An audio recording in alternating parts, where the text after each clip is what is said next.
and how the fluctuations of this precious commodity has affected the country. In this special feature, Fuel and the Economy, our reporter Ruga Eval draws the lessons as back as 5 years of how Kenyans have endured the high cost of living due to the ever-rising cost of fuel and what the future holds. A flashback.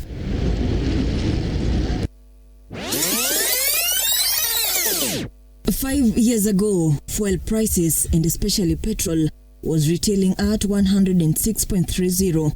By then, dear viewer, complaints and grievances against the fuel price were still at their peak, as well as high cost of living complaints. Today, the fueling price are rated up to 100%.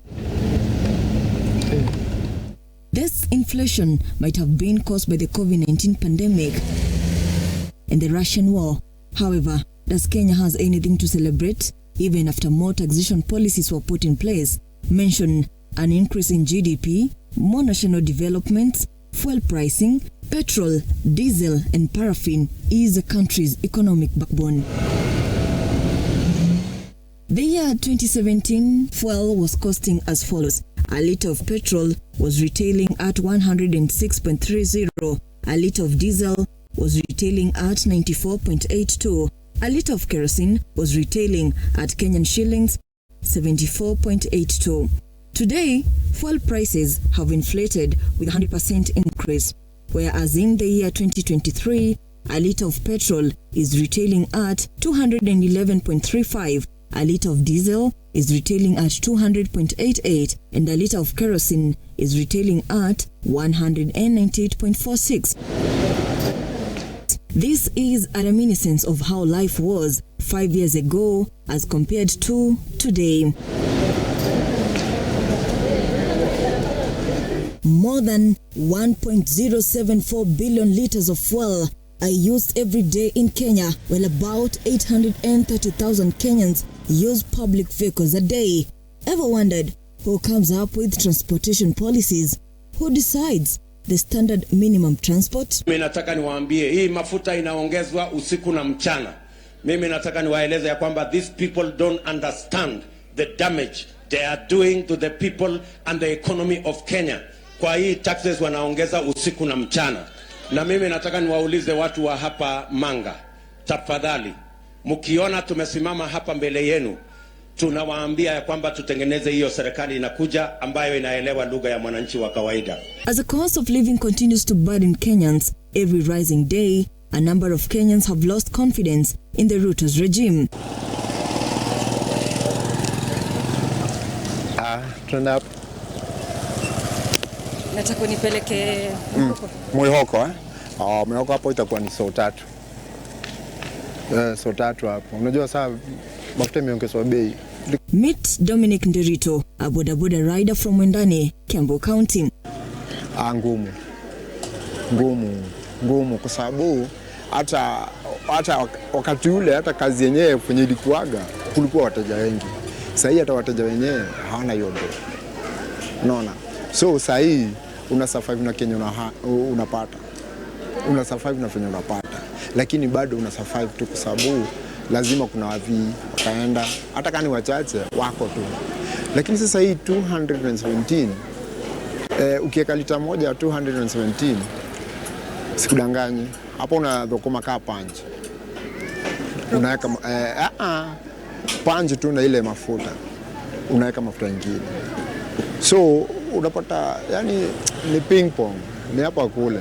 Nderito has been in this business for the last 6 years. He extrapolates that he regrets voting into power President William Ruto, who promised to improve his livelihood during his campaigns. Nilianza mara 2017 hapo. Na ni vile tu sijaona kitu kingine. Tena masomo hapo, kwa masomo sina mapepa, so siwezi enda kusaka job kama una mapepa, unajua. Nderito says it is quite ironical how the president has suddenly changed his economic ideology, yet these were his domineering manifestos a year ago. Tulikuwa na expectation high, very high, kwa sababu unajua tulikuwa tumetoka kwa gava nyingine yenyewe, hatukuwa tumezoea ni kuongezwa mafuta. Na sasa hata ndio imeongezwa zaidi. Na yenyewe tulichagua mse tukijua yenyewe kuna venye tutashughulikia. Lakini mwaka mmoja down the line ni kama mambo bado yanatupiga tu. tunajaribu kuflow nao, lakini sasa bado ni shida. He says a majority of votes came from mama mboga and bodaboda riders whom he had guaranteed a more comfortable life. Akiingia alikuwa ameongea story ya mafuta. Na unajua mafuta ndio huongeza kila kitu. Almost kila kitu. Lakini sasa fenye kunaenda tuko na hopes, lakini bado hatujashughulikiwa vile tulifikiria tutashughulikiwa.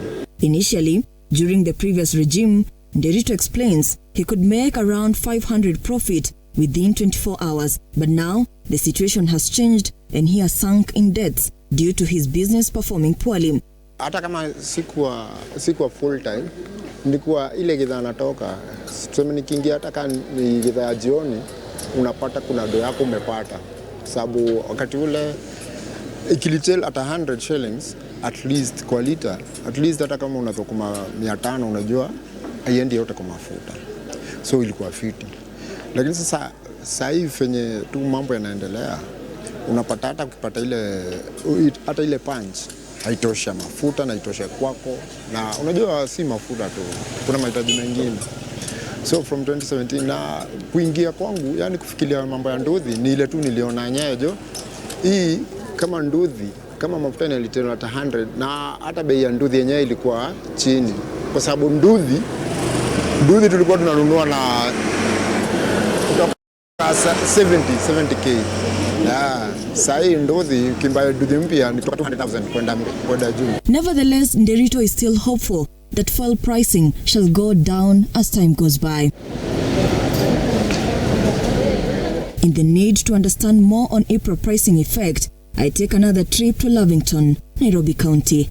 Over here, I meet an Uber driver by the name Alex Wekesa. So like unapata ukienda trip moja ni kama unafanyia mafuta. Kwa sababu like kama hii gari ina consume 18 kilometers to 23 kilometers per liter. So unapata tuseme hiyo umeenda town like 10 kilometers hivi kutoka hapa mpaka town. Haya, alafu tena upate trip nyingine inakurudisha maybe mpaka mahali kama Lavington ama mahali pengine.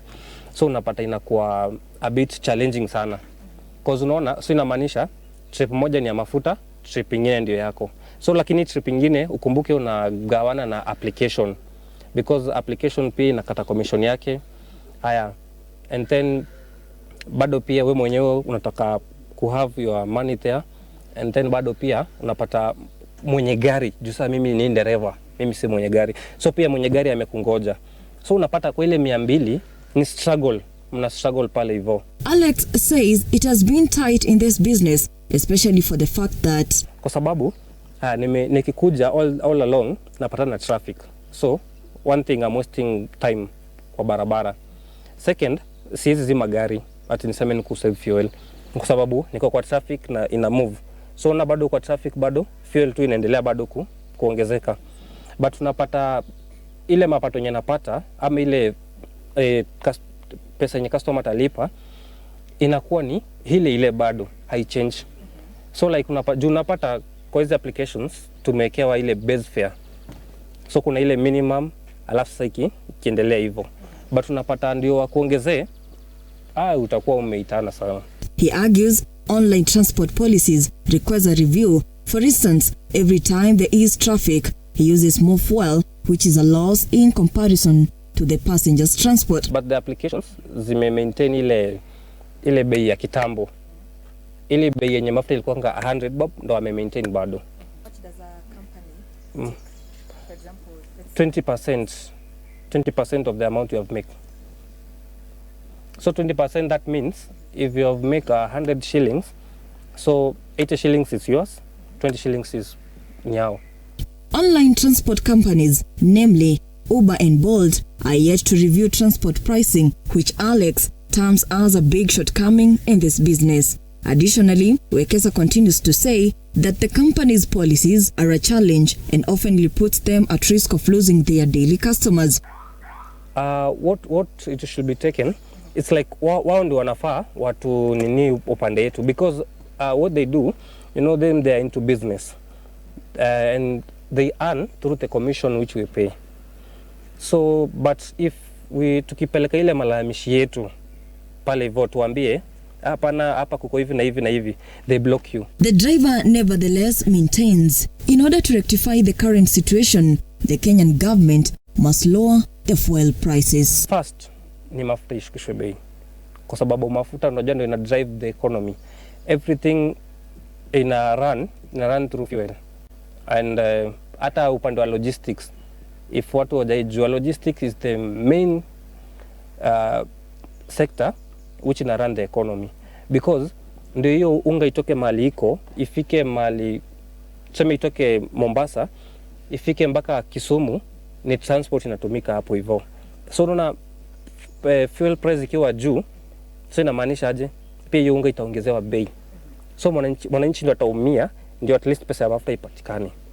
But at least wakijaribu ku lower the amount, at hizo subsidies zenye wanasemanga za kucut off fuel, wanafaa kuwa wanaziangalia most. But si wanatuambia ati tumeangusha price ya fuel, and then unapata ukienda kwa petrol station, ukijua wameangusha price, unapata like it was 217. Ukiamka asubuhi ni 216. IPRA says the government-to-government G2G program has saved the country from the high prices of fuel. In addition, it says that these new prices include value-added tax VAT of 16% in accordance with the finance law of 2023.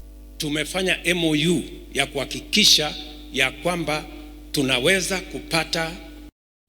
kununua mafuta, kampuni zetu ziweze kununua kwa pesa ya Kenya badala ya kutafuta madola. Today, all oil companies, oil marketing companies in Kenya, they buy fuel, they buy petroleum products in Kenya shillings. Ile transaction tumefanya na Saudia na UAE, leo watu ya Uganda, watu ya Tanzania, watu wa Rwanda ndio wanaenda kutafuta ile sisi tayari tuko naye. Ruga Eval, Look Up TV.